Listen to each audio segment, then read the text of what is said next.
Union and Labour History series, co-sponsored by the Labour journal Renewal. As I imagine some of you already know, this is an interdisciplinary series intended to explore the history, theory and practice of trade unions and the labour movement. The idea was to challenge, or is to challenge, or think about some common public narratives about the decline of labour organisation, falling membership rates, shrinking organisations, a failure to come to terms with new political and economic developments. There have been doubts about the viability of trade unions and the labour movement worldwide, but especially in Western Europe and North America. So what I think this series is intending to do, and has tried to do, is indicate that trade unionism remains a hugely important part of the modern world and is constantly being rediscovered as a solution to problems of inequality and economic security and collective organisation, problems that aren't going to be leaving us anytime soon. So on that note, we're delighted to have with us today Katy Fox-Hodess and Amanda Armstrong, Katy from Berkeley and Amanda from the University of Michigan. Katy and Amanda will be speaking about academic trade unionism, but also the union democracy movement in the USA, so this will go, I assume, beyond the ambit just of the university. Katy's a doctoral candidate in sociology at the University of California, Berkeley, a long-time activist in the trade union movement there, former campus chair of a branch of the University of California Labour Union, which represents 13,000 graduate students across that state. Amanda is assistant professor in history and member of the Society of Fellows at the University of Michigan. She works on the history of anti-colonial and industrial unionism across the British imperial world and has published on labour struggles and recent dynamics in higher education. She was a lead activist in the Berkeley branch of the University of California Student Workers Union, organising against university privatization.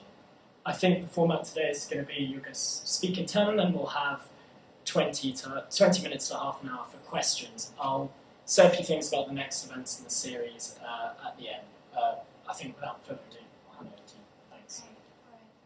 Well, first of all, thank you so much for having us here today. We're just really thrilled to be here and exchange views and experiences with all of you about academic trade unionism in the United States and the UK. So the first thing to say is, well, I'm a labor sociologist and Amanda's a labor historian, but today we're primarily going to be speaking about our experiences as labor movement practitioners in the United States. So this isn't the subject of either of our research, where we are participant observers in the most literal sense here. And along with that, we just wanted to preface our presentation by really emphasizing our own positionality as former and current doctoral students at Berkeley. So we're really bringing a Berkeley perspective to this presentation, and the University of California is a 10 campus system, and we're quite sure that our comrades from UC Davis or Santa Cruz or UCLA or Irvine or San Diego, Riverside, might emphasize different things than we will today, or might have a different take on some of the things that we talk about today. So with that caveat in mind, we'll begin. We're going to be co-presenting throughout. So the title of our presentation today is Educate, Agitate, Organize, Academic Unionism in the United States. So educate, agitate, organize is one of the key slogans of academic trade unionists in the United States. And the two images we have here on the left, the UC Student Workers Union Local 2865. This is our local union, of which the Berkeley campus is a branch. And to the right of that is Academic Workers for a Democratic Union, which is a rank-and-file member caucus within our local union, and in fact has now become a caucus within our national union, which we'll be talking about today. So we have a few text-heavy slides here at the beginning to give some background, but don't despair, the rest of the presentation will be light on slide text. So just to give a bit of context on academic unionism in the United States. The U.S. is a federal system, so there are various layers of federal, state, and even local law regulating trade unionism in the United States. Federal labor law generally covers workers in the private sector, and state labor law generally covers workers in the public sector who are state employees, as we are. There are today approximately 60,000 university student employees, almost all of them graduate, or as you would say here, postgraduate students, who are members of 35 recognized local unions in the United States.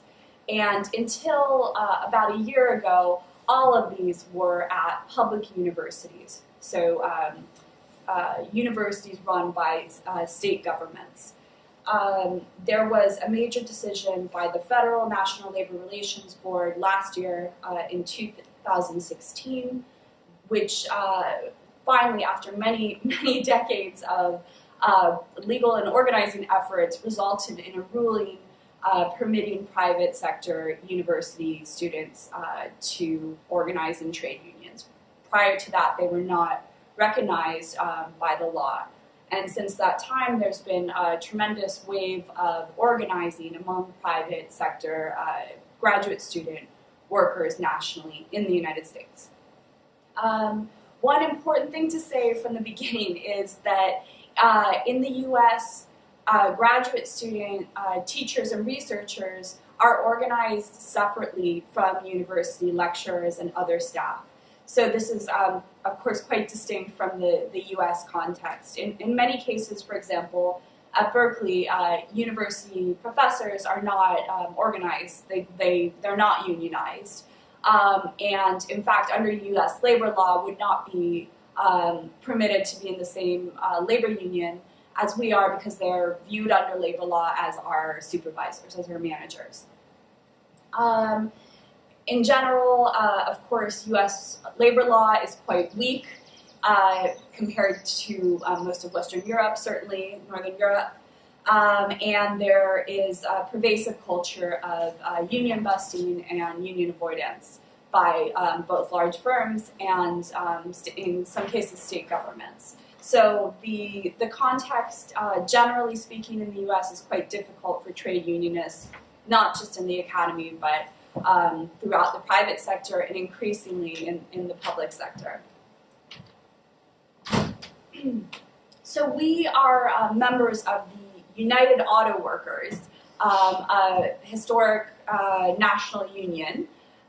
It probably sounds a bit surprising that graduate students would be in an auto workers union.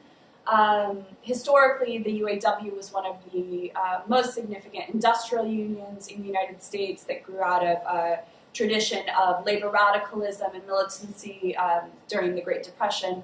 And since the 1980s, with the decline of the US auto industry, the UAW has seen a need to branch out to other sectors of the economy. And so they made a strategic decision beginning in the 1980s to target graduate students for union organizing. So today, approximately 35,000 of the academic student workers who are unionized in the United States are in fact members of the United Auto Workers Union.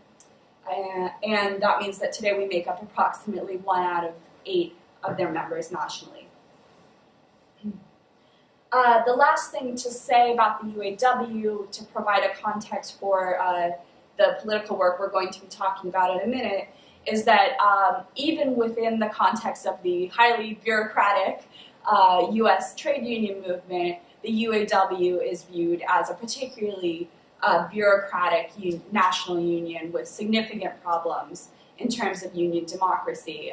Again, it didn't start out that way. It started out as quite a radical union with significant communist leadership, and that changed over time, and a sort of ossified bureaucracy gradually developed. And this is evident both at the national level and the regional level and the local level as well. So this is what we confronted when we began organizing in our union. So our local union of the UAW is Local 2865, And the local nomenclature is a bit misleading, as we are a statewide local, or a statewide branch. So our local represents workers at the 10 campuses of the University of California, which is the largest, one of the largest public university systems in the country. We have 13,000 graduate students statewide at the University of California who are represented by our union. This is by far the largest graduate student local union in the country. Our first contract was won in 2000 after decades of struggle, going back intermittently to the 1930s, but certainly there's been sustained, or there had been sustained organizing since the 1960s, picking up in the 70s and 80s through the 90s and leading to the recognition, certification of the union, and a first contract. Berkeley, our campus, is the largest campus in terms of members, and it's considered the flagship campus of the university system. One other thing to say from the get-go is, in addition to not including university lecturers, our union currently does not include graduate students who work as researchers rather than teachers at the university. We would very much like to represent graduate student researchers. We've been working for several years now to change state legislation that would permit this, but currently they're not covered by our collective bargaining agreement, though their terms and conditions are generally quite similar to our own.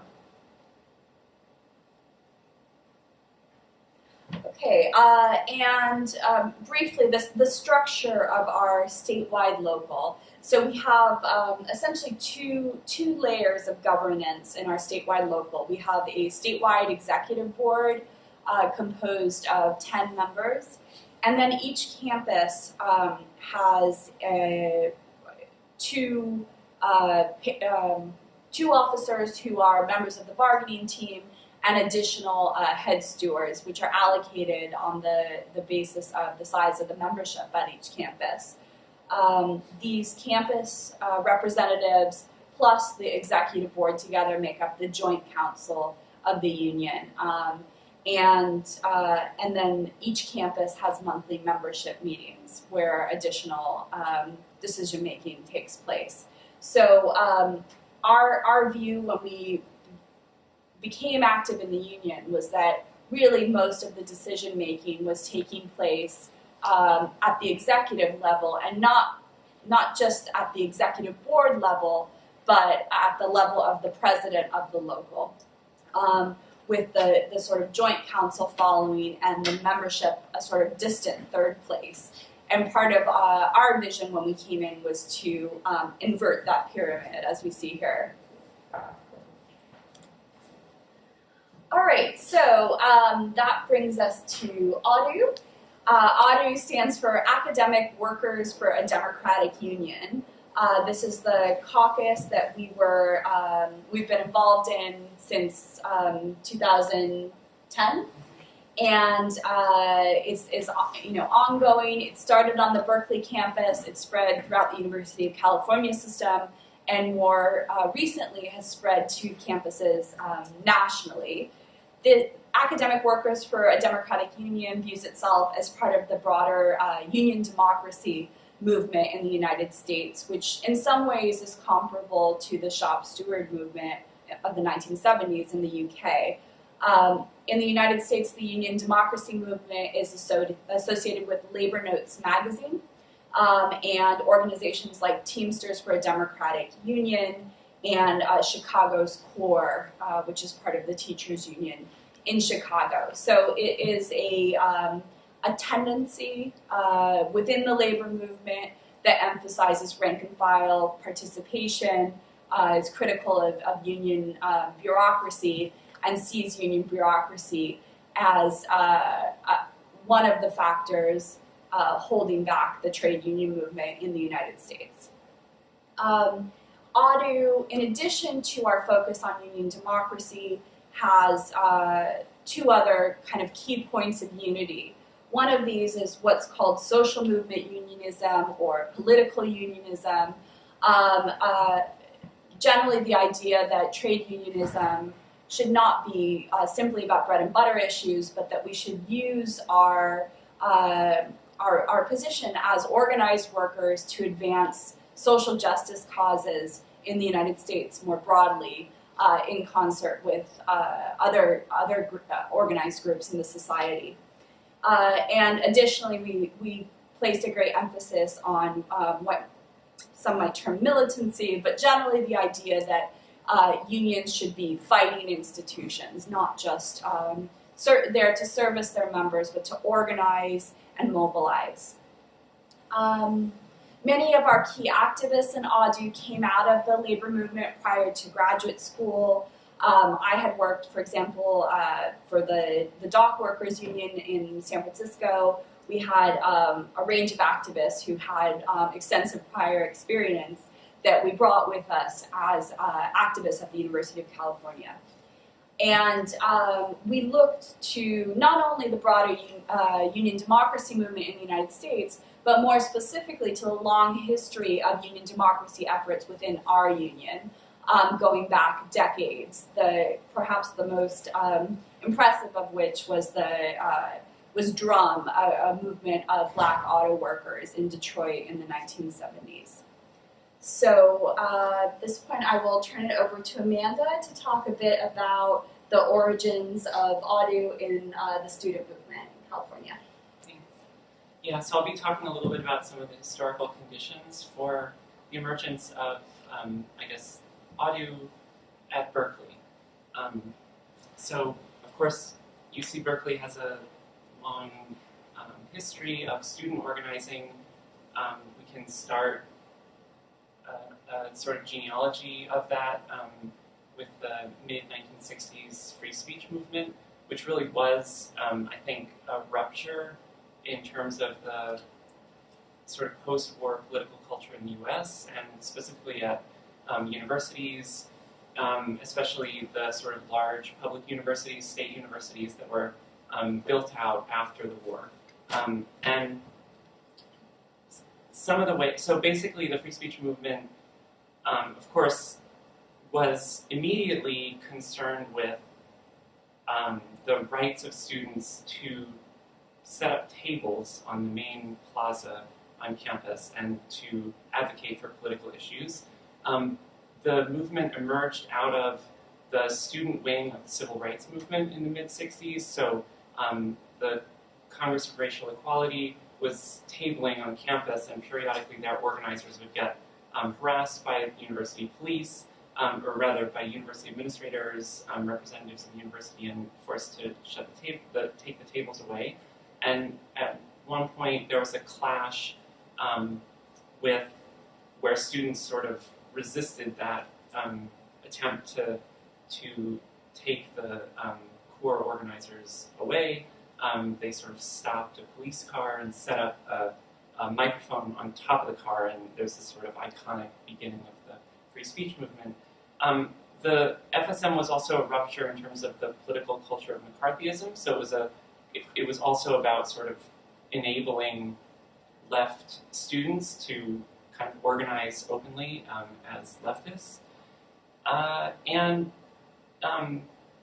So it sort of opened up this sort of tradition of mass organizing on campuses. And just, I guess, one other thing to say about the FSM was that it was led in part by graduate students organizing to strike, and that was sort of one of the important moments in making the FSM a strike movement on campus. So following that rupture in the mid-60s, other major student struggles at Berkeley included the anti-Vietnam War struggles, to which then Governor Reagan called in the National Guard to repress the students. Earlier this week, the far right called on the state to call in the National Guard again against militant students, so there's a kind of resonance with this history. And in general, the FSM, the sort of legacy of the FSM is relevant, is salient again in our present as the alt-right tries to sort of claim the legacy of the FSM in bringing right-wing speakers to Berkeley. Anyway, so there were significant anti-war mobilizations. The Third World Liberation Front held significant strikes at Berkeley and SF State University in 68 and 69. Feminist organizing in the 80s, significant anti-apartheid movements on campus. So this is sort of a longer history of student organizing at Berkeley, which reemerged in the fall of yes, this is Mario Savio from the Free Speech Movement. So the student organizing reemerged in 2009 with mass mobilizations against fee hikes, layoffs of service workers, and furloughs of staff and faculty. And I'll say a little bit about the kind of conditions against which this mobilizing was taking shape. So, of course, in 2008, there was the financial crisis, which immediately affected universities in the U.S. By diminishing their pension funds and endowments. There was a study that found that of the 400 or so universities interviewed, they lost an average of 23% of their endowments in the crash. So there's a significant drop in the budgets that the universities have internally, and the UC's the UC system invests a significant amount of money, and it's sort of a state school formally, but it's governed by a board of regents, which is appointed by. It's made up of political appointees by the sequence of governors, and generally they're sort of business, sort of significant business owners in California. So the Board of Regents manages an endowment, pension funds, and those drop significantly. The following summer, there were significant state budget reductions in terms of the amount of money that was allocated for the UC systems and education in California more generally. To some extent, that drop in state funding was offset by federal stimulus funding that Obama initiated in the spring of 2009. So, which was something that we didn't know much about at the time and didn't talk about much at the time, but subsequently has become clear that there was a kind of financial backstop that stimulus funding provided for the universities, and that what that allowed the university administrators, in this case the UC regents, to do was to essentially establish a deal with the state legislature where the legislature gave the university administrators more autonomy in setting tuition levels, and in exchange the administrators were sort of said, okay, it's okay if the state allocations are lower. And so the way that the administrators sought to sort of address the crisis in terms of the decline in their endowments was to significantly increase tuition revenues, which they did in part that fall with a 32% tuition hike, which brought tuition up over $10,000 a year for in-state students. And they also increased the number of out-of-state and international students who pay 3 or 4 times as much for tuition. So that was one of the ways that they attempted to manage the crisis. They also, as I said, instituted furloughs and layoffs of service workers.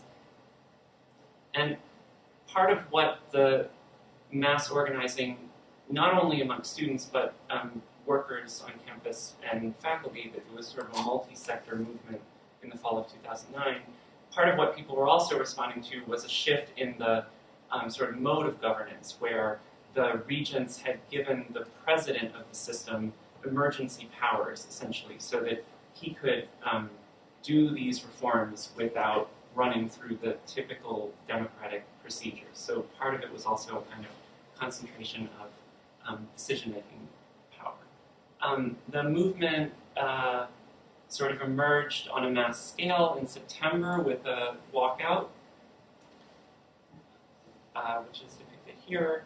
And the walkout was linked to a one-day strike of professional and technical employees on campus. Then again in November, when the tuition hikes actually went through, there was another strike and walkout that was coordinated with the professional and technical employees strike.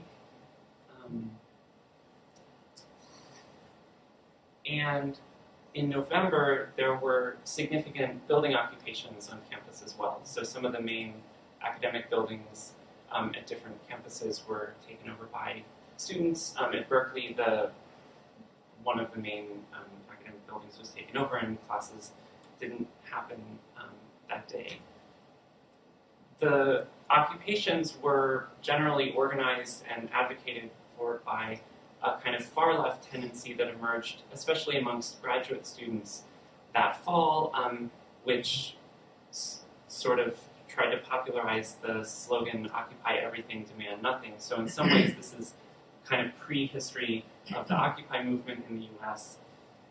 There were other tendencies as well amongst graduate students, which were kind of brought together in what was called the Graduate Student Organizing Committee, which was a kind of an organizing body that was building for these various walkouts and strikes, and that was composed of representatives of various departments. And so the body would meet periodically, and then the representatives would try and organize their departments to go on strike. And this kind of model of organizing was the way that those of us who went into the union on campus tried to sort of organize on a campus level through a kind of stewards network and stewards council. So by the end of the fall, which had seen this sort of mass movement emerge and to some extent splinter towards the end of the fall, a group of those of us who had become active through the graduate student organization, those of us who had been involved in the building occupations the previous semester were facing potential expulsion. So there was this kind of campaign to try to prevent the expulsions from happening as well. So, right, so as Amanda's explained, the Audio really grew out of the student movement. So that was the immediate major impetus, this sense that so many of us have been involved in mass actions, building occupations, marches, departmental organizing against austerity at the university, which was deeply connected with a concept of the university as something that should be a democratic institution. It's a state university, and we argued very strongly that it should represent both the socioeconomic and racial and ethnic diversity of California, and that this diversity was at stake with the cuts and rise in tuition. And additionally, that as a sort of democratic state institution, that workers' rights should be better respected. So this vision of a democratic university, which we cultivated in the student movement, we took with us into our union and argued that our union should be a fighting force for a democratic university, and that in order to turn our union into a fighting force for a democratic university, we first needed to fight for a democratic union. So we the very first sort of whisperings of Audio were at the very beginning of 2010. We coalesced into rather quickly into a large organizing group at Berkeley, and that same year expanded statewide. So a very rapid growth. And this was also happening in the context of a quite lackluster contract campaign that year. So at that time, current leadership of our union, we felt had essentially accepted the reality of austerity at the university and was unwilling to push for much, if anything, in contract negotiations. And so our early actions were around pressuring the then leadership of the university, of the union, to push for more in contract negotiations. And one of the issues we repeatedly came up against was the closed nature of this entrenched leadership clique, and that would sort of lock us out of meetings. And so it very quickly became apparent to those of us who hadn't already been involved in the union that the union itself was quite closed off to membership involvement and input. So that was the sort of second pillar. And here this is some of the election campaign materials that we put out for the triennial election we ran a full slate in the spring of 2011. So why is AUDU different? It's a union that's willing to fight. So the idea that we should have a kind of proactive, quite militant orientation toward contract negotiations. We shouldn't go in with the expectation that we'll win very little. We should go in with the position that we demand what's rightly ours. Second, a union that stands up for public education, and this was viewed more broadly. So in the context of the crisis of the public university, the emphasis was on public education, but over time, we made it clearer and clearer that we weren't just talking about public education, we were talking about social justice more broadly, that our union should be a fighting force for a broad range of social justice issues. And finally, a union that lets us make our own decisions. So again, calling attention to what we perceived as a lack of democracy within our local union and a need to change both the structure and culture of the union so that member input was valued above all else. Some other posters from our first election: love unions, hate union bureaucracy, vote AUDU, let's turn this union around, we're 12,000 members strong, let your voice be heard. And then this beautiful flyer put together by the slate at UCLA, a democratic union for a democratic university, which I think really encapsulates particularly the first campaign that we ran.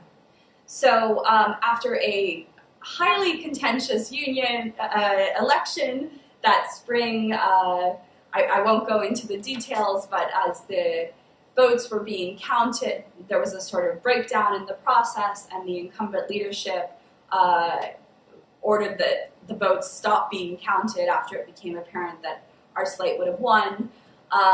And so we ended up occupying our union offices in both Berkeley and UCLA for a week, got a lot of media attention and pressure, and they were forced to count the votes, and we won. So it was a hard-fought victory and very exciting beginning to our efforts formally within the union. So in terms of immediate structural changes, we put a few things into practice right away. The first was to devolve power from the executive. So we didn't want a system where essentially it was the union president making most of the decisions for a local union representing 13,000 workers. So we devolved power from the executive. At both the level of the executive board and the campus leadership, we began to make decisions as a collective. We built stewards networks, which we saw as absolutely critical to this project of democratization. And we tried as much as possible to move major decisions to meetings where the membership was directly involved. So whether monthly membership meetings at the campus level or annual statewide membership meetings. So these were some of the things that we put into practice right away, and along with a wide range of cultural shifts, cultural changes that really came out of our experiences in the student movement. And then very soon after, this was April, at Berkeley, our school year ends in May, so we got back at the end of August, and very soon after, the Occupy movement started in 2011, which we were heavily involved in, and Amanda's going to talk about that next. Yeah, so the Occupy movement in the Bay Area, and specifically the East Bay, which is where Berkeley, the university, is based, was very much centered around Occupy Oakland, the encampment in downtown Oakland in what was renamed Oscar Grant Plaza. Oscar Grant was a black man who was shot by the Oakland police a couple of years before, and there had been mass protests in Oakland for justice for Oscar Grant. So the sort of heart of Occupy in the Bay was in downtown Oakland. A lot of students and workers on campus were also involved in the Occupy Oakland encampment and sort of building the movement locally. And basically, so on campus, we were also, some of us were building towards the establishment of an encampment at UC Berkeley as well. So we had declared a walkout for November 9th, and we're sort of building towards that moment as the moment that we would set up an encampment on campus. And the context for that, in part, was that now that the stimulus funding had run out, the university was seeking another round of significant fee increases or tuition increases that they were trying to establish a sort of multi-year plan that would have involved significant, potentially 16% of tuition increases every year for 4 years. And so part of our organizing was motivated by a desire to prevent that tuition hike from taking place. So in terms of the sequence in Oakland, basically what happened was in October, the encampment was raided, a number of people were arrested, and in response to that, thousands of people gathered in the streets to try to take back the plaza and faced significant police violence, tear gas. A veteran against the war was shot with a tear gas canister and had very severe he was in critical condition and eventually recovered. But there were these major clashes with the police in the streets. Finally, people were able to retake the plaza, and when they did, they held a general assembly and called for a general strike the following week in Oakland. Over the course of that week, that got linked up with a call to shut down the port, and the ILWU, the port workers, were working with members of Occupy Oakland. They were involved in a campaign at the time. Katie knows a little bit more about it. Yeah, I think that just the major point to say is that the port is one of the most important industries in the San Francisco Bay Area. The University of California and the port are two of the major employers.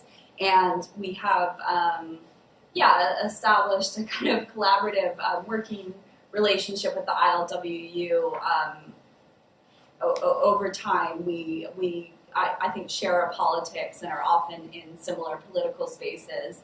And so we've had some really wonderful collaborations, of which one of the most interesting and successful was via Occupy Oakland and the port shutdown, which of course involved a much greater range of people than just our two unions. Yeah. And they were involved in an issue about contracting out at the time. Yes. Yeah. So there was the Oakland general strike on November 2nd, the march to the port and the shutdown of the port. And then a few days later, the November, this is not the same, this is a mistaken slide, it's a different year. It's funny. So a few days later, there was the attempt to establish the encampment at Berkeley, which was met by extreme police violence. People were struck repeatedly with batons in the stomach, and were pulled away and arrested. A number of people had to have kind of emergency medical care, and the videos of that police violence circulated immediately on the internet, and sort of thousands of students came out to act in solidarity with those of us who were trying to set up this encampment and had met the police violence. That night, we had a general assembly and called this general strike on campus for the following week, so sort of mirroring the Occupy Oakland experience. And this is an image from the strike the following week on campus. Here you can actually, the people kind of in the air have climbed up onto top of one of the dining halls and are precariously perched with their legs hanging down from these ledges. The plaza was just completely full. Yeah. And then Davis also came out on strike. UC Davis also came out on strike and was attempting to set up an encampment and were acting in solidarity with the Berkeley students. And this was the context in which the infamous pepper spraying of students at UC Davis occurred, which incidentally, a few months ago, the people that Milo brought with him to UC Davis reenacted briefly on the quad. So yeah, this was a significant kind of crystallizing event. At Davis, similarly, they held a mass strike the following week. So there was a kind of sequence in Northern California and in California more generally of sort of police violence and large-scale strikes. This is a representation of the police at Berkeley from before. And there was sort of this, for those of us who had been organizing for a few years, there was nothing unique or entirely unexpected or shocking about this police violence. We'd been facing it pretty much every time we had gathered at Regents meetings for protests, at building occupations on campuses. This was a sort of this is a stylized image from one of the Regents meetings protests where a cop pulled a gun on student protesters. So the police violence was something that had sort of been a significant source of, a significant sort of phenomenon in organizing on campuses, but really became an issue of public interest and outrage during the Occupy movement. And I think that the police violence on campus, and especially the pepper spraying at Davis, sort of brought about a crisis of governance and legitimacy for the UC Regents and the UC President. There were significant resignations of the UC President, of the Berkeley Chancellor, of the Berkeley Police Chief following this. And so the sort of mode of governance came into crisis on campus. Also, the Regents decided not to go forward with the tuition increase that fall because of these mass strikes that were taking shape. Sort of one of the things also that occurred at the end of the fall was a General Assembly at Berkeley that brought together sort of unionists and different student organizers from different sectors of education, so K through 12, kindergarten through 12th grade, so primary education, as well as the different tiers of higher education in California. to try to organize a mass demonstration at the Capitol to call for an increase in taxation for high earners and the funneling of that tax revenue into higher education and services in California. Yeah, cool. Thanks. Go for it. Oh, I just might do the slides already. I can talk about it. Yeah, Yeah, okay. I'll go through it quickly because we're kind of Yeah. pushing time. So the effort that our union was involved in this to try to promote this sort of progressive taxation and the funding of higher education was called Refund California, and it was connected to a proposal for a ballot initiative in California called the Millionaire's Tax, which was the project was being funded by a number of public sector unions. At a certain point, the unions involved in this initiative made a compromise proposal with the governor to have a progressive taxation initiative on the ballot, but one that was not permanent and in other ways was not as progressive as the original millionaire's tax proposal. But in the context of this movement to try to promote this ballot initiative, our union helped organize demonstrations and occupations of banks in the Bay Area, as well as a mass occupation of the Capitol building in the spring. And what came out of this was an agreement that the regents made that they would freeze tuition for 4 years if this ballot initiative passed, which it eventually did. So this sort of changed the context of funding in the UCs. So moving out of the sort of 2011-2012 academic year, which was incredibly exciting with Occupy in the fall, coming shortly after our union election, and then additional student movement activity in the spring, we moved into the 2012-2013 academic year, where our focus was on building a strong foundation for our contract negotiations, which were to begin in 2013. And we went into the contract campaign with this idea of union democracy really at the forefront.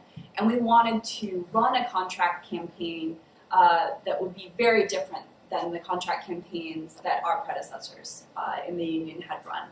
And we wanted to bring the sort of radical democratic approach that we had brought to political work in the student movement and Occupy to our contract campaign. So the Student Worker here is a newsletter that we produced regularly that year at Berkeley to inform our members about upcoming contract negotiations, encourage them to get involved. We began taking actions that year leading up to formal negotiations.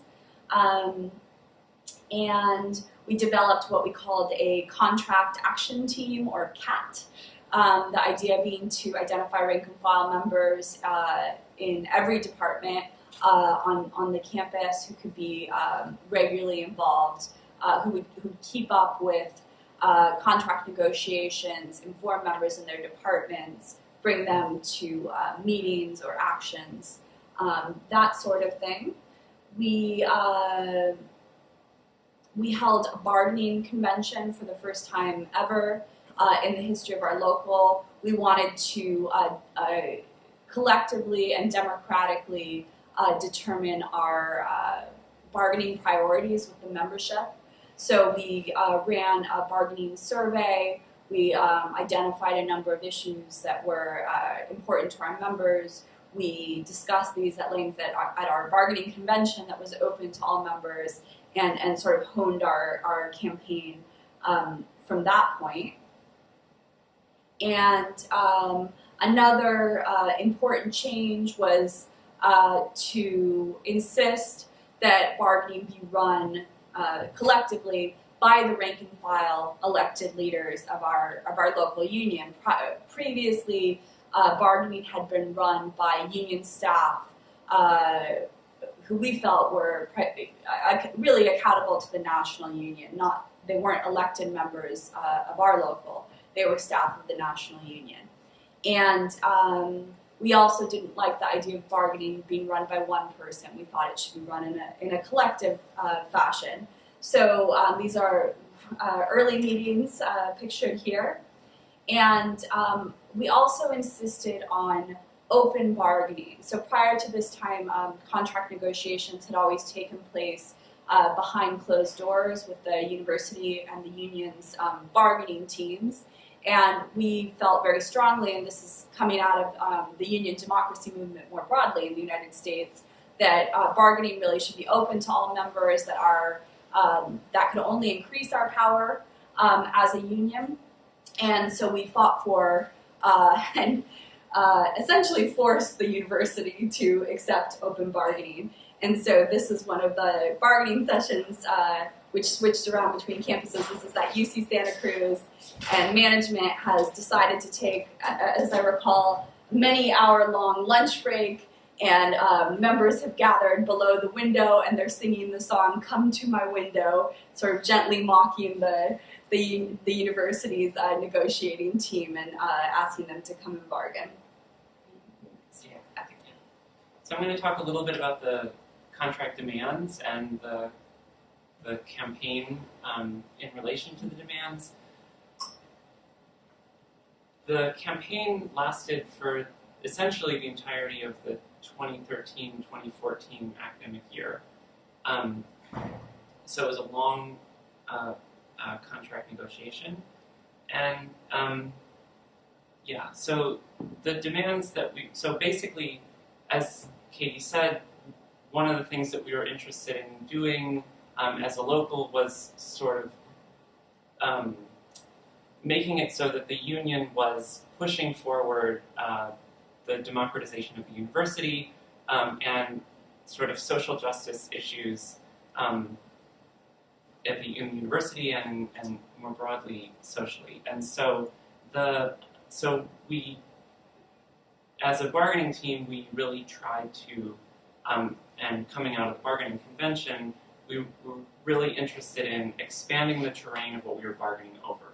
And one of the key areas that we were trying to bargain over that the university had refused to bargain over before was the issue of class size, which we saw as significant in terms of both our workload but also the educational experience. So this was one of the ways we were trying to open up negotiations, and also about to try to address the working conditions and of multiply oppressed workers. And so we were interested in winning protections for and sort of equal working opportunities for undocumented graduate students. There's a sort of longer history of organizing amongst undocumented students in California to make it so that people are able to go to the university, have forms of support, and sort of be considered in-state students. So in that context, we were interested in trying to win equality in terms of working conditions as graduate students. The issue of access to all-gender bathrooms for especially transgender employees. We were also interested in pushing forward existing contract language around parental leaves, maternity leaves, and support for childcare. So we have subsidies for childcare in our contract. In terms of the social justice demands, the campaigns around those demands were organized by a statewide body of rank and file members known as the Anti-Oppression Committee, which really was the primary statewide body during the contract campaign that rank and file members could be involved with to kind of advance the contract campaign. So there was this kind of connection between the opening up of new areas of negotiations and the democratization of the contract process. In terms of we won essentially on all of those demands. We didn't win significant language around class size. This sort of maps out the contract that we won in the late spring of 2014. And yeah, so we won sort of historic language around undocumented student support or kind of the rights to teach and in terms of working conditions and compensation, and also in terms of access to gender-neutral bathrooms within a reasonable distance of workspace, which is something that other locals have taken up subsequently. We also won wage increases that were higher than any, period in the locals' history, and significant improvements in terms of the child care subsidy and leaves. So these were areas that, this was sort of what came out of the contract. The way that we built the campaign, or one of the ways that we built pressure, was through organizing strikes. So not just a strike threat, but also actually building members' capacity to strike and confidence in striking. So in the fall, we joined in a solidarity strike with service workers on campus who were striking. And then in the spring, we held a 2-day strike. Also at Santa Cruz, there was a strike over grievances specific to that campus that was organized. So we were sort of pushing the boundaries of labor law to try to make different kinds of striking possible, and to strike in ways that and yeah, that's pretty much what I'll say now about the contract campaign. Okay. Yeah. So just to be mindful of time, I think to wrap up, I'll just talk about developments in since the end of the contract campaign in 2014. So following the end of the contract campaign, the next sort of major union project that we took on involved the BDS movement, the boycott, divestment, and sanctions movement related to the State of Israel and Palestinian human rights. And this was not an ADU initiative per se, although many ADU activists were involved. But we argued that our democratization of the local was what had made this possible. So just as the democratization of the local had made it possible for the Anti-Oppression Committee to be formed, it provided the space for members to organize on other issues. And one of these issues was the boycott, divestment, and sanctions movement. So activists, BDS activists, formed their own caucus within the union. There's a very strong presence of Palestinian rights activists throughout California, organized through Students for Justice in Palestine, which started at Berkeley, so there's additionally a long history of this. And they ran a campaign. There was a caucus formed in opposition to the campaign, and the sort of principles of union democracy that we put into place allowed this kind of healthy debate and discussion to take place within the union. And rather than simply passing a resolution as union leadership, we wanted to give the members the opportunity to vote on this highly contentious and important issue directly. So here you see one of the flyers put out by the BDS caucus prior to the statewide membership vote on the issue. 5 reasons to vote yes on BDS: human rights, democracy, solidarity, academic freedom, political action through community mobilization. The election took place in early December, and our union became actually the first major union in the U.S. labor movement to support divestment. So I think that within the British or European or even Canadian context, this is perhaps not sort of surprising or radical, but within the U.S. political context, this was quite a feat. And in fact, of voting members, 65% voted to support the call for divestment. So very interesting and exciting campaign for our local. More recently, since the election of Donald Trump, our local has been very involved in organizing a sort of Bay Area-wide labor coalition called Labor Rising Against Trump, and have been involved in organizing a number of Bay Area-wide actions of workers and other groups. And then the final thing that I'll talk about briefly is the growth of AUDU nationally. So AUDU, which started at Berkeley, rapidly became a sort of California-wide movement, has in recent years become a national movement. So AUDU won an election at New York University, and the leadership at the University of Massachusetts at Amherst is closely identified with AUDU. There's also an AUDU group at the University of Washington who've not yet won an election but have contested elections.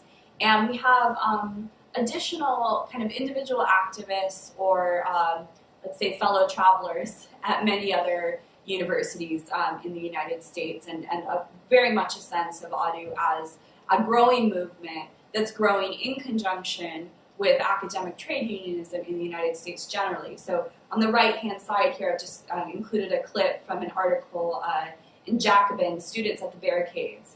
Around the country, graduate students aren't just unionizing, they're reforming the conservative top-down unions they've joined.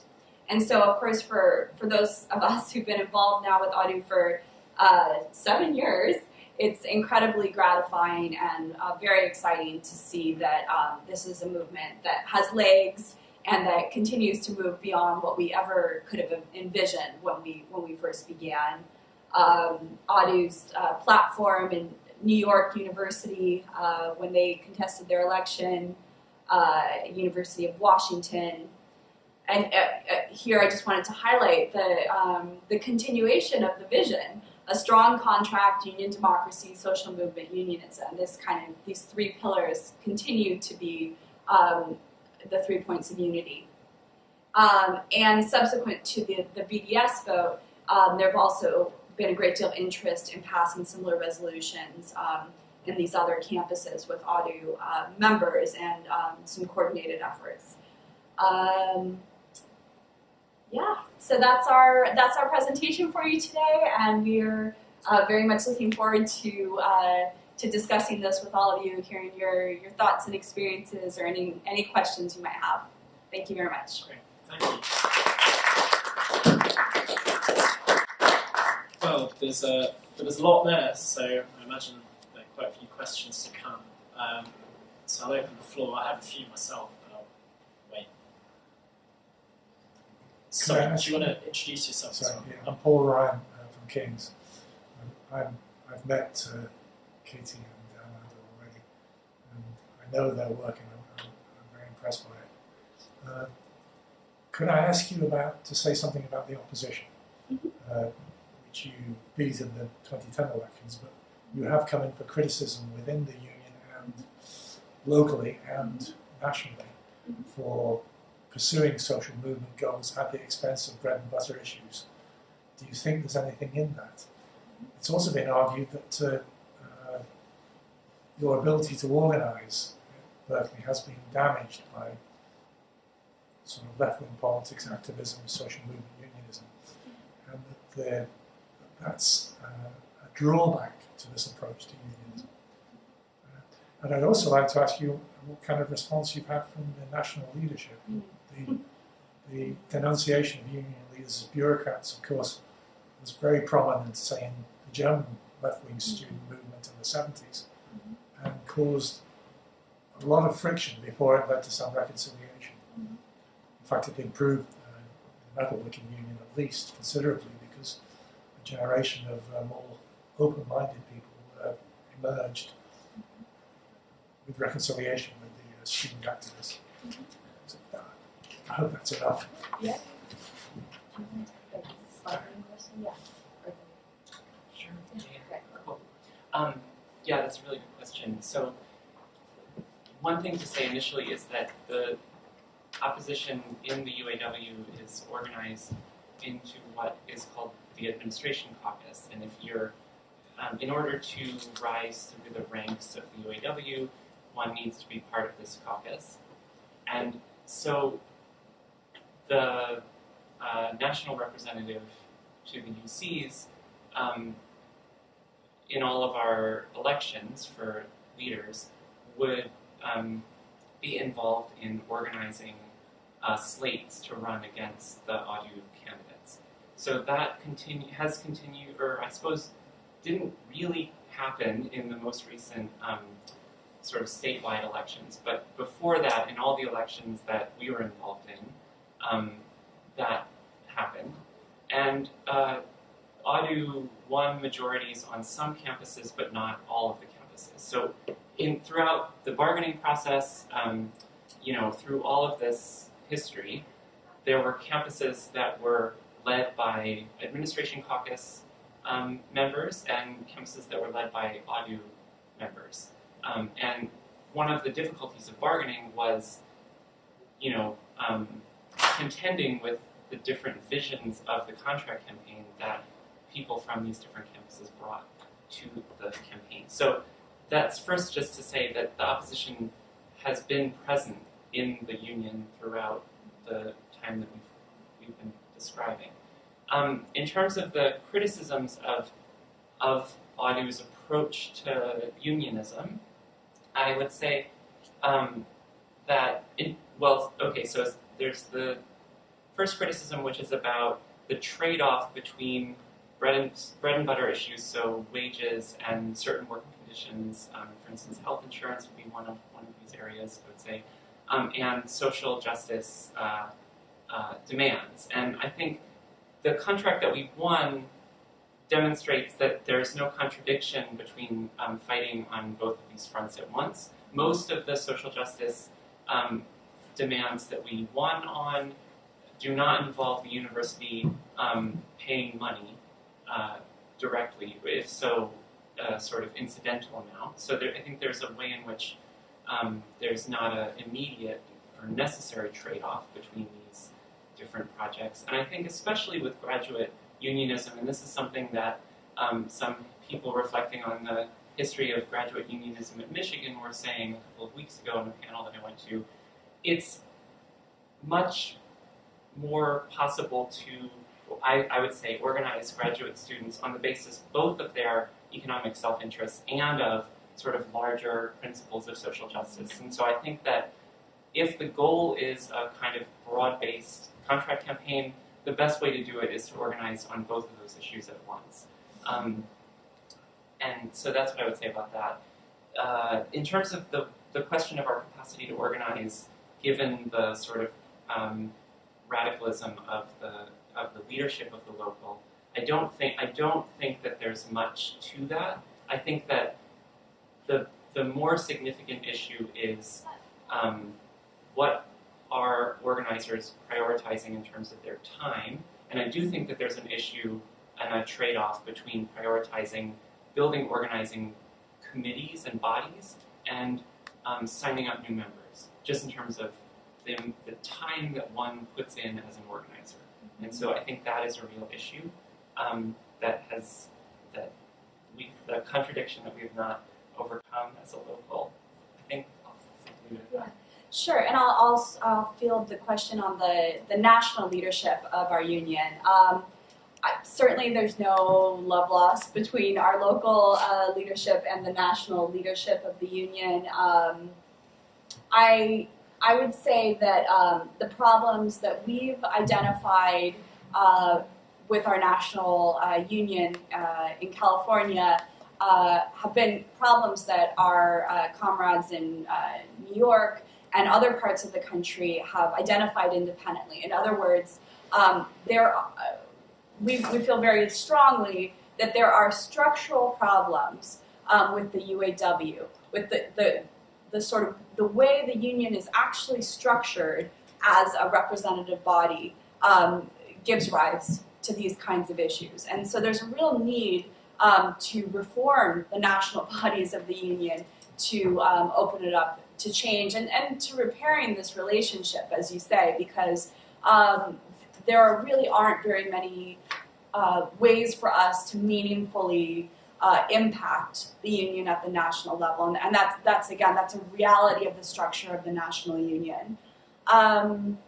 What else to say? One other thing I neglected to mention that I think is quite important is we've built very strong ties in AUDU, in the academic sector, but we also have ties to dissident auto workers from the auto sector in our union, and that's something we really should have included in our presentation. There's a national grouping called the Auto Workers Caravan, made up of multiple generations of union auto workers who have, again, identified many of the same issues as we have with the national union, but with certain other issues that go along with their sector. So in particular,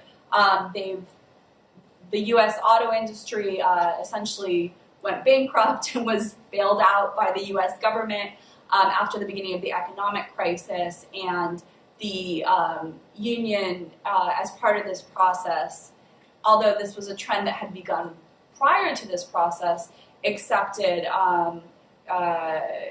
concessions that many auto workers feel have been unacceptable. And what's really become entrenched are 2-tier and even 3-tier contracts in the auto industry. So historically, auto workers were the kind of paradigm of the industrial, working class American job that would lead to a middle class existence for your children, right? If you were a shop floor auto worker, you would have the kind of salary and benefits that would allow you to send your children to college and become part of the middle class. And today, because of 2-tier and 3-tier contracts, we see auto workers who, are barely able to put a roof over their heads. So again, real structural problems in the national union that have not only been identified by a group of radicals at UC Berkeley, but that are endemic issues that we see in the academic sector nationwide, but also in the auto sector.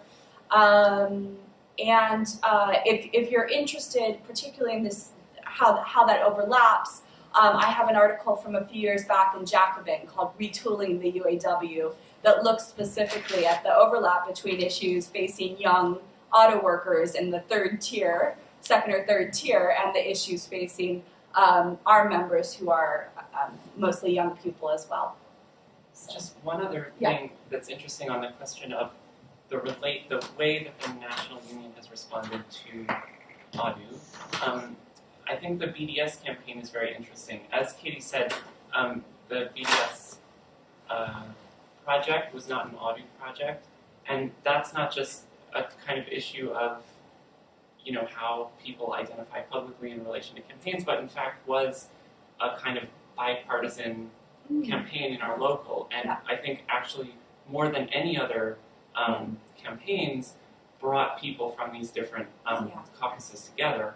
And that was after a pretty sort of bitter, in some ways, contract campaign and statewide election. So in some ways, the BDS campaign, I think, brought a level of comedy in our local that, at least between these different caucuses, that hadn't existed before.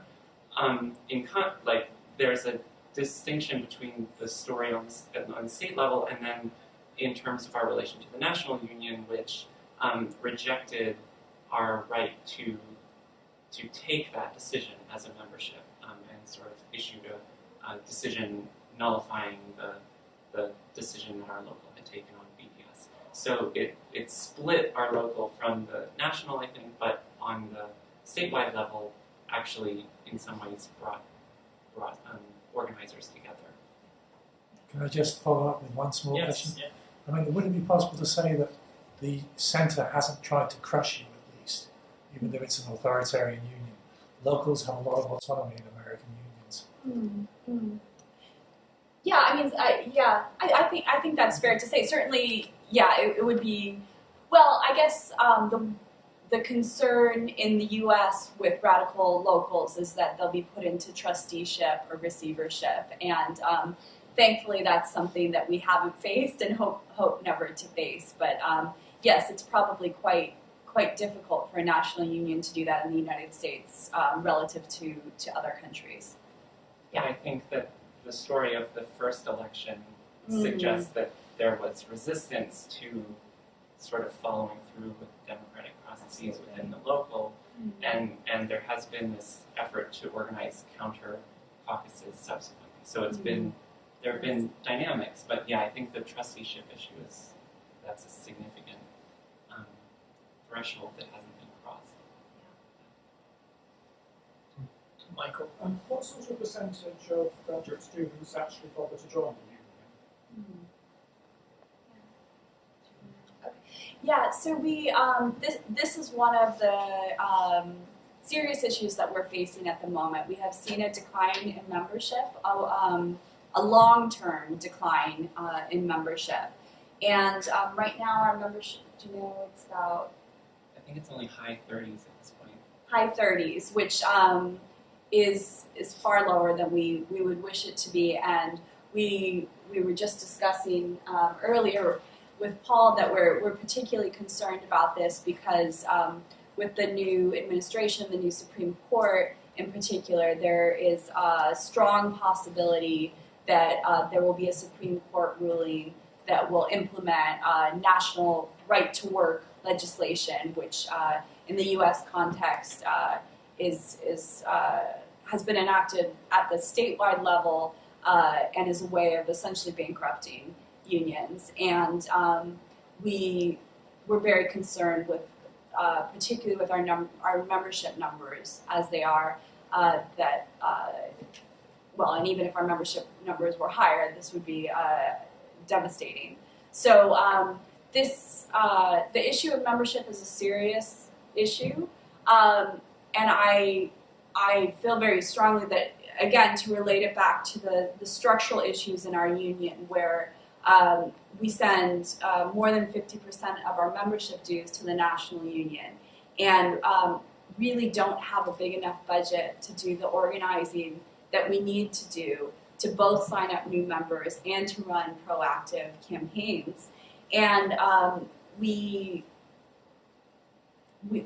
there's no easy fix to this. So just to put it into numbers, at the Berkeley campus, where we have about 3,000 members, is that right? 2,500? I never remember numbers. Yeah. Somewhere in that range, members. We have the equivalent of one full-time staff person for the union.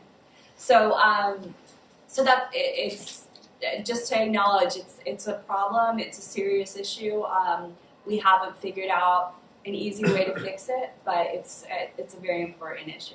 Yeah. Just to say one quick thing on that, that's not necessarily a sector-wide phenomenon in the U.S. There are a lot of other graduate locals with relatively low membership numbers, but there are some with very high percentages of membership. So it's not a sector-wide phenomenon, and I think it'd be interesting to sort of sort out what the differences are between those locals and what explains the differences in membership rates. If I could ask one quick follow-up question, what are the fees you charge graduates? They're very low. I believe it's 2% for members, and Yeah. it works out to be something like 1.17 or 1.2 for non-members. So this is the issue with, so if this legislative or rather judicial change takes place, those who currently pay 1.2, something like that, percent to the union will no longer pay anything. So But I feel pretty confident saying that the fee is not what's keeping people from joining the union. What's keeping people from joining the union is not having enough of a sort of organizational infrastructure to go out and sign up thousands of members each semester, because we have turnover every semester. So I certainly, I've never heard prospective members say they're not going to join because of the fees. Yeah. Lucy, did you have a question? It doesn't work so well after your answer. I mean, I think 1 in 3 is quite good. So 1 in 3 graduate students is nice. Yeah, there's a comparative context for that, which is the UCU, the National Union, which is in a different position because it unionises graduate students and faculty, has rates of, well, at this institution it's around 18%, which is low, but it's not the lowest. But I'll stop. That wasn't actually what I was going to ask. Oh, sorry. I was just interested in the graphics in your publicity material. Yeah. Because and it sounds like I'm being like talking about like a surface issue, but I think it's kind of interesting. There's lots of references to students of democratic society, maybe in the names of the unions, and a lot of the material that you produce looks quite well, really old school, and I think that's really interesting. As like a certain legacy of the student movement, and that I was just kind of interested in that. I wonder what like kind of decisions went into, and it looked like your graphics changed quite a lot very recently. Whether that was kind of conscious, or if that was interesting to. I think that's right. In fact, I mean, I think that does reflect a shift in the political culture of the local and the kind of political reference points that people involved in organizing have. And so these early designs have this sort of Maoist aesthetic. And it's not that that's been given up. I would say, okay, so there are a couple issues. One is that the New York graphics are just better than the California. They're sort of fancier, they're very nice. The people involved there are very, they're really sharp. But in terms of, for example, the poster from the contract negotiations. Yeah. Yeah. It's really interesting. Yeah, and this was commissioned, and actually the bulk of the anti-oppression committee budget went into commissioning the artist for this poster, and he's a kind of a queer Latino artist and has done a lot of sort of social justice, especially immigration-related organizing art, and so we wanted to kind of present a different kind of set of associations with the graphic that we were putting forward.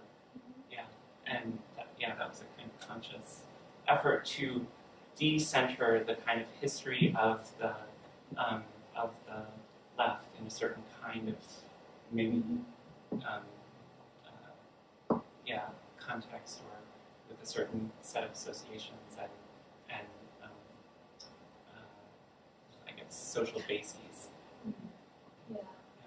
But yeah, I would agree with everything Amanda said, and I think that the grouping that began AUDU was generally from the far left, have been involved with things that in the U.S. context are quite radical, like building takeovers, occupations, protests where we face down severe police violence and that sort of thing. And I think that certainly at Berkeley we very consciously drew on the history and visual culture of the 60s and 70s, which is quite resonant on the Berkeley campus. But over time, I would say the activist space has broadened, and the visual culture and so forth has broadened with it.